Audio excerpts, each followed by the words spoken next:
அனைவருக்கும் வணக்கம். நாம் இந்த காணொளியில தகவல் ஒழுங்கமைப்பு தொடர்பான வினா ஒன்றை பார்க்க இருக்கிறோம். இதுல நாங்கள் கேள்வியை வாசிப்போம். குறித்த 6 நபர்கள் தொடர்பான தொழில் மற்றும் வசிப்பிடம் தொடர்பான கீழே உள்ள தகவல்களை அடிப்படையாக கொண்டவை. இந்த தொழில் மற்றும் வசிப்பிடம் தரப்பட்டிருக்கு. அதுல முதலாவது வாசிப்பும் கேள்வியை சயந்தன், கஜபதி, வீரசுதன், அசூர், பிரகாஷ், ரஞ்சிதன் என்ற 6 நபர்களினதும் தொழில்கள் மற்றும் அவர்கள் வசிக்கும் பிரதேசம் கீழே காட்டப்பட்டுள்ளவாறு அமைந்துள்ளது. வேண்டும் நாங்கள் இதழை கொள்ளுவோம். என்ற பெயர், அதாவது தொழில் வரப்போகுது, அதாவது வசிக்கிற இடம். சரியோ, ரைட். வசிக்கும் இடம்.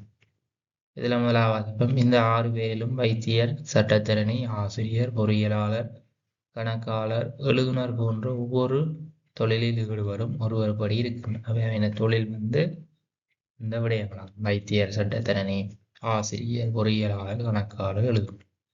அதோட மேலும் அவர்கள் கொழும்பு, காலி, மாத்தறை, குருநாகல், யாழ்ப்பாணம், பதுளை போன்ற குறித்த ஒரு பிரதேசத்தில் ஒருவர் படியும் வசித்து வருகிறார். அவை வசித்து வருகிற இடமும் தந்திருக்கு பார்ப்போம். இனி தரவுகளை வச்சு நாங்கள் யார் யார் எந்த இடத்துல என்னென்ன தொழில்னு பார்ப்போம். முதலாவது சொல்லியிருக்கீங்க சயந்தன் வசித்து வருவது கொழும்பிலா. அப்ப இது சரியான தகவல். சயந்தன் வசித்து வர இடம் கொழும்பு. ஆனால் தொழில் தரையில் இப்ப பார்ப்போம். வசிக்கும் இடம் கொழும்புன்னு போடுவோம். அடுத்தது ஆசிரியர் தொழிலில் ஈடுபடும் நபர் வசித்து வருவது மாத்திரை ஆவதுடன் அந்த இடத்திற்குரியவர் பிரகாசில். நாங்கள் மேல பதியலாது கீழே எழுதி கொள்வோம்.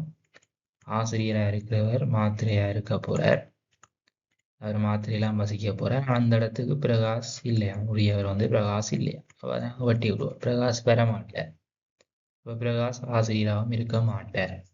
சரி, அடுத்ததை பார்ப்போம். அசூர் பொறியியலாளராவதோடு அவர் வசித்து வருவது காலியில் இல்லை. அசூர் பொறியியலாளர், அதை எழுதி கொள்ளலாம். அவற்றை தொழில் பொறியியலாளர், அது உங்களுக்கு தெரியும். ஆனா அவர் வசித்து வருவது காலியில இல்லை. அப்ப அதை வட்டி விடுவோம். கஜபதி ஒரு சட்டத்தரணி ஆவார். அப்ப அதையும் எழுதலாம். கஜபதி ஒரு சட்டத்தரணி, அவற்றை தொழில் சட்டத்தரணி. ஆனா வசிக்கும் இடம் தெரியாது. பாப்போம். எழுதுனராக கடமையாற்றுபவர் பதுளையில் வசித்திருக்கிறார். எழுதுனராக கடமையாற்றுறவர் கட்டாயம் எங்க வசித்து வரணும், பதுளையில வசித்து வரணும். ஆனா அந்த இடத்துக்கு உரியவர் வீரசுதனோ பிரகாசோ இல்லை. அப்போ எழுதி கொள்வோம் வீரசுதன், பிரகாஷ். அப்ப இந்த 2 பேரும் பெற மாட்டேன். ஏன்னா அந்த 2 இடத்துக்கு உரியவை இல்லையா. அப்ப இவ 2 பேரும் எழுதுனராக இருக்க மாட்டேனோம். அடுத்த சொல்லியிருக்கு பிரகாஷ் வசித்து வருவது யாழ்ப்பாணத்தில் ஆகும்.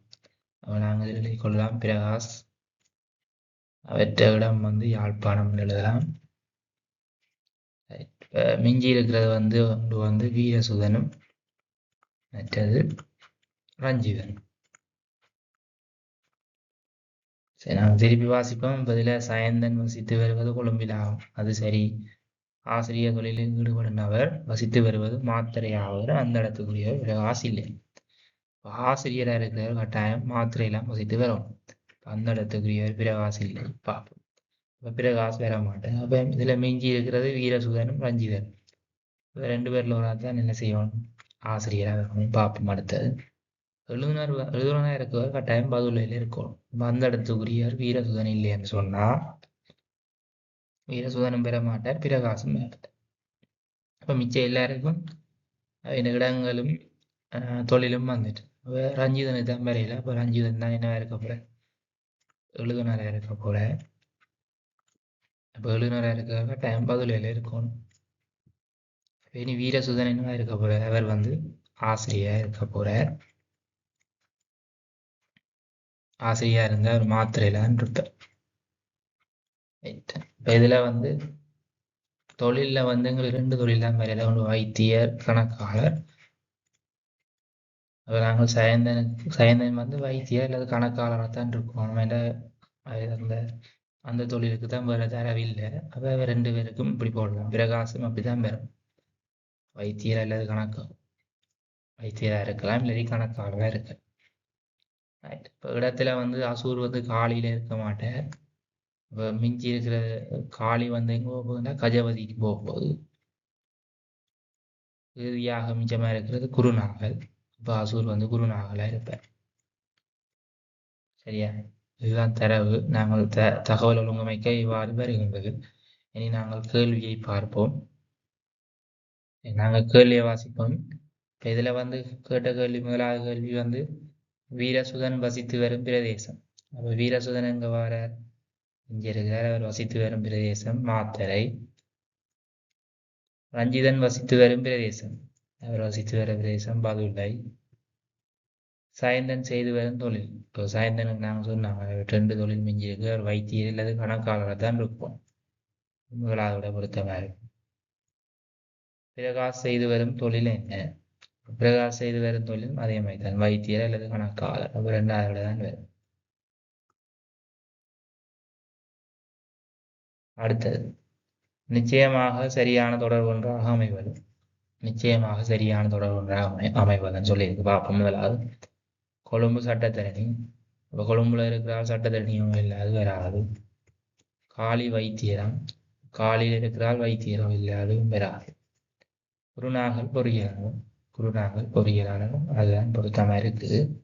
அடுத்ததையும் பார்ப்போம். யாழ்ப்பாணம் கணக்கு, யாழ்ப்பாணம் வைத்தியர் அல்லது கணக்காளர் வரும், அது வராது.